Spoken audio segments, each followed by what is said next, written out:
Right, so the third episode of the Book of Boba Fett just came out, and it is pretty good. I still have to say that the second episode was my favourite, but this third episode was pretty good. At the same runtime as the first episode, but it was much better than the first episode. Now, the episode starts off in the present day, and Boba Fett gets a visitor from a moisture farmer who pretty much just says, no one likes you, no one respects you, you gotta do something about that. And he's basically saying, some guys robbed me, can you help me?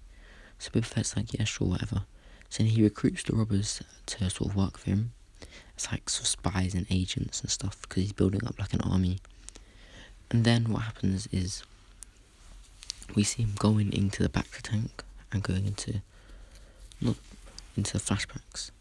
Then in the flashbacks we see he goes to the Pikes to collect toll money that he established with the Pikes in the episode 2.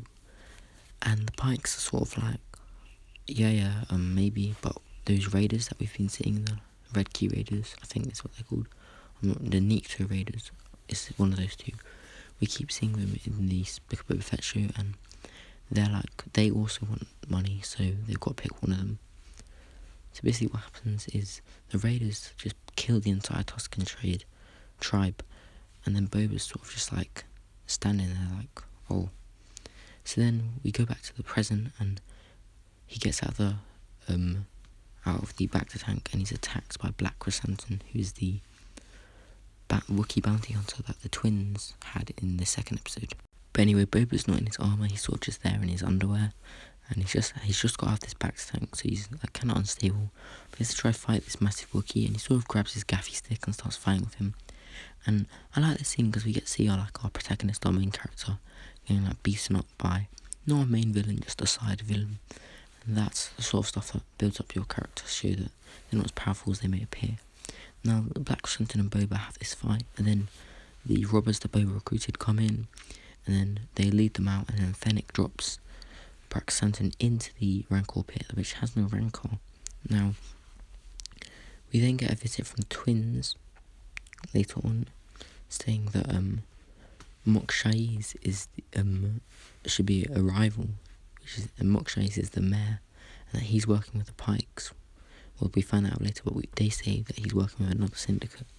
So Boba's all like worried and stuff, and they give him a gift of a Rancor Keeper. And I don't know if it's Maliki, the original Rancor Keeper from Return of the Jedi, and I don't know if the Rancor is Muchi from Bad Batch or a different Rancor, but he gets given a Rancor that Boba Fett is gonna presumably build a relationship with this Rancor. He talks about learning how to ride it and doing different things with the Rancor.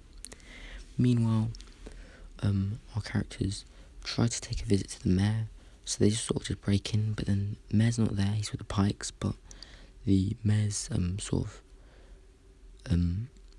not guard, but sort of like spokesman, he's there. And they have this sort of cool speed chase.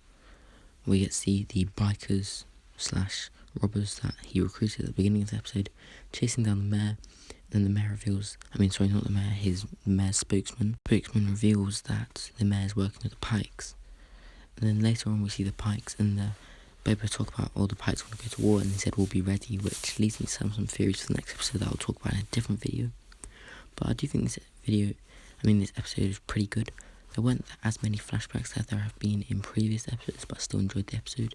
And I like seeing Black Krrsantan in action, live action. It's very different to any Star Wars fights that we've seen before.